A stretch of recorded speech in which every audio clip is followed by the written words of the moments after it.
안녕하세요. 미국 주식하는 인겐입니다. 오늘 미국장 한번 보겠습니다. 구독과 좋아요 부탁해요. 오늘 시장은 금리 인하에 대한 기대감이 커지면서 다우존스 지수는 장중 사상 최초로 4만 선을 잠시 돌파했지만 3대 지수는 장 막판 모두 약보합세로 돌아서면서 최근 랠리를 잠시 중단하는 모습이 나타냈죠. 우선 3대 지수는 장 초반 기술적 모멘텀과 근본적인 낙관론이 펼쳐지며 상승세를 보였고, 이에 다우지수가 4만 선을 돌파한 것은 금리 인하에 대한 기대감이 단기적으로 작용했지만 지난해부터 이어진 고금리 상황에서도 인공지능에 대한 투자자들의 열풍이 투심을 고조시킨 결과라 할 수 있죠. 이로 인해 1분기 다우지수에 편입된 빅테크 아마존은 올 들어서만 22% 이상 상승해 30개 기업의 평균을 이끌었고, 아메리칸 익스프레스와 골드만삭스 역시 미국 경제가 경기 침체를 피해서 연착륙을 하거나 아예 노 랜딩으로 다시 날아올 것이란 기대감으로 올해 들어서만 20% 이상 상승을 하는 모습을 나타냈죠. 이에 개인적인 생각은 이러한 상승세는 여전히 지속될 힘이 있다 생각이 들며, 이러한 이유는 지금 증시는 순환적인 강세장의 모든 징후를 가지고 있어 당분간 이러한 활력은 고갈되지 않을 것이라 예상이 됩니다. 이에 전날 4월 CPI 상승률은 올 들어 처음으로 예상치를 넘지 않아 인플레이션 재반등에 대한 우려를 가라앉혔고, 이 같은 현상으로 다우지수는 4만선 코어까지 가며 3대 지수는 투자자들의 환호 속에 최고치를 새로 쓰는 모습이 나타냈죠. 덩달아 이날은 존 윌리엄스 뉴욕 연은 총재가 인플레이션 추세가 양호하다는 발언과 톰 반킨 연은 총재 역시 4월 소매 판매에 대해 긍정적으로 평가하면서 투자자들의 강세장 베팅에 한몫을 하는 모습을 나타냈죠. 이에 개인적인 생각은 지금 증시가 강세를 보이는 주된 이유론 기술적 과매수됐던 조정 현상은 지난 4월 조정으로 완화가 됐고, 여기에 페드의 비두기파적인 정책과 발언, 그리고 과열됐던 상태에서 골디락스 상태로 이동하는 고용 데이터가 나오며 증시는 다시 활로를 찾는 모습을 나타냈는데, 여기에 중동 지역에서의 지정학적 두려움 감소와 기업들의 괜찮은 1분기 실적으로 인해 증시는 다시 한번 강세를 보이고 있다 할 수 있죠. 덩달아 지금 3대 지수가 사상 최고치까지 오른 데는 AI 붐을 빼놓을 수가 없고, 이러한 AI 관련 이벤트들은 지금도 줄줄이 이어지고 있다 할 수 있죠. 이에 따라 지난 월요일엔 오픈 AI가 GPT-4O를 공개했고, 화요일엔 구글이 I/O 행사에서 새로운 AI 제품을 대거 선보였는데, 게다가 전날엔 장 마감 뒤 시스코가 실적을 내나 매출은 127억 달러, 주당 순이익은 0.88달러를 기록해 이 같은 수치는 모두 시장의 추정치를 넘어 향후 실적 가이던스까지 맞추는 모습을 나타냈죠. 이에 다음 주 월요일엔 마이크로소프트가 AI 익스플로어와 같은 AI 기능을 강한 윈도우 11 업데이트와 같은 새로운 제품을 공개할 것이라 예상이 되는데, 한편 인공지능 대장주인 엔비디아는 이날은 0.29% 하락해 943달러로 마감했고, 엔비디아는 지난 4월 19일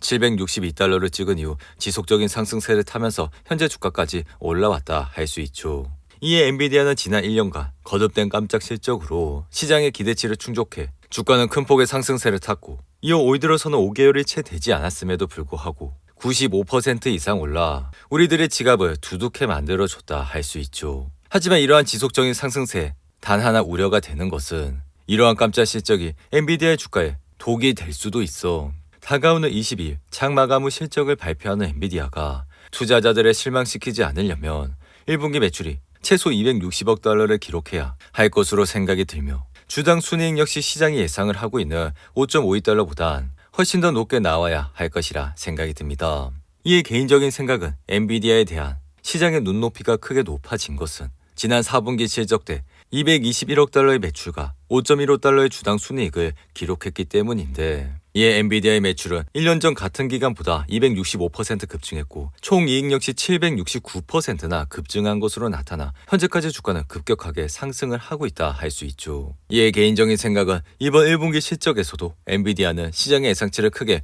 웃도는 실적을 내놓을 것으로 예상은 되지만, 이 정도의 수준으로 과연 크게 높아진 투자자들의 눈높이를 충족시켜 줄지가 관건이라 생각이 들며, 이로 인해 기대치에 부합하는 실적을 발표했음에도 불구하고 주가는 하락을 할 수 있다 생각이 들며, 이 같은 이유는 최근 실적을 발표했던 AMD와 안과 슈마컴의 시장 기대치를 충족하는 실적을 냈음에도 오히려 실적 발표 직후 주가가 크게 하락을 했기 때문이라 할 수 있죠. 이어 마이크로소프트의 주가는 이날 자체 개발한 AI 반도체 코발트 100을 다음 주에 출시한다고 밝혔음에도 주가는 0.51% 하락해 420달러로 마감했고, 마소의 코발트 100은 지난해 11월 공개한 고성능 컴퓨팅 작업용 CPU로 클라우드 서비스에서 더 높은 효율성과 성능을 내도록 설계된 제품이라 할 수 있죠. 이에 코발트 100은 시장에 나와 있는 다른 암 기반 칩보다 40%나 더 나은 성능을 제공할 것이라 아마존의 그래비톤을 사실상 겨냥했다 할 수 있는데, 이에 마소의 주가는 지난 4월 30일 388달러까지 내려왔지만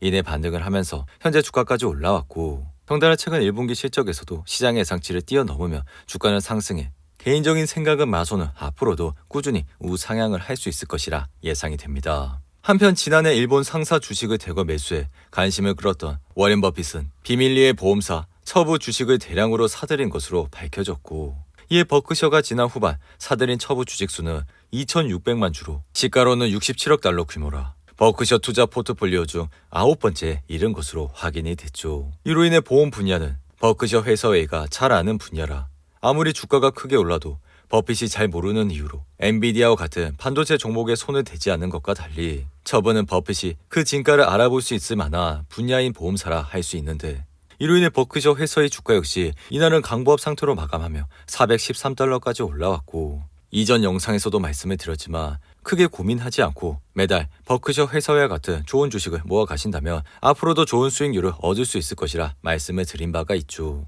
이어 테슬라는 이날 0.49% 상승해 174달러로 마감했고, 지난 4월 23일 1분기 실적 발표 이후 주가는 20% 이상 급등을 했지만 주가는 다시 170달러 부근까지 내려와 여전히 테슬라의 주가는 흔들리고 있는 모습을 나타내고 있죠. 이에 개인적인 생각은 투자를 할 때 기업의 펀더멘털이 굉장히 중요한 상황이라 테슬라의 주당 순이익은 여전히 하향 곡선을 타고 있고 매출 역시 성장세를 멈추고 있어 앞으로도 주가는 여전히 흔들릴 가능성이 높다 생각이 들며, 덩달아 지난 1분기 실적에서 머스크가 주가를 폭등시키는 발언을 했지만 아직까진 그의 발언들이 수익으로 현실화되고 있지 않은 상황이라 할 수 있죠. 이어 애플의 주가는 이날 0.06% 상승해 189달러로 마감했고, 지지부진했던 애플의 주가는 최근 AI를 등이었고 올해 하락폭 대부분을 회복하면서 상승세를 타고 있는데, 이로 인해 애플은 5거래일째 상승세를 보여주며 주가는 190달러 코아까지 회복해 작년 말 주가 192달러에 바짝 다가서고 있고, 시가총액도 2조 9,200달러를 기록해 이제는 3조 달러의 탈환도 보고 있다 할 수 있죠. 한편 가상화폐 대장주인 비트코인은 4월 CPI 서프라이즈에 힘입어 66,000달러를 찍는 모습을 나타냈지만 이날은 숨고르기에 들어가며 소폭 하락세를 보였고, 이로 인해 코인베이스의 주가는 9% 이상 하락해 전날의 상승폭을 대거 반납했고, 마이크로 스트레치 역시 4% 이상 하락하면서 1,439달러로 마감하는 모습을 나타냈죠. 이로 인해 비트코인 가격은 지난 3월 신고점 경신 이후 투자자들은 상승 돌파구를 기다려왔고 4월 CPI와 소매 판매가 결정적인 역할을 하면서 다시 한번 66,000달러를 넘어서는 모습을 보여줘 상승에 대한 모멘텀을 이어가고 있다 할 수 있죠. 이어 전자상거래 회사의 월마트는 60센트의 주당 순이익과 1,615억 달러의 매출로 시장 예상치를 상회하는 실적이 나와 주가는 7% 가까이 상승했고, 고급 의류 제조업체인 캐나다 구스 역시 예상보다 강한 수익과 매출에 힘입어 주가는 15% 이상 급등을 했는데, 반면 메타는 유럽연합이 페이스북과 인스타그램에 아동 안전 문제에 대한 조사를 개시한다 밝히면서 주가는 1.7% 하락했고, 농기계 제조사인 디어는 연간 목표치를 하향 조정한 이후 주가는 3% 이상 하락했는데, 반면 한국전자상거래 회사인 쿠팡은 UBS가 중립해서 매수로 상향 조정하면서 주가는 1% 이상 상승을 하는 모습을 나타냈죠. 오늘도 8분이 넘는 긴 영상 끝까지 시청해 주셔서 감사하고요. 가시기 전에 구독과 좋아요 잊지 마시고, 그럼 저는 다음 영상에서 찾아뵙겠습니다. 감사합니다.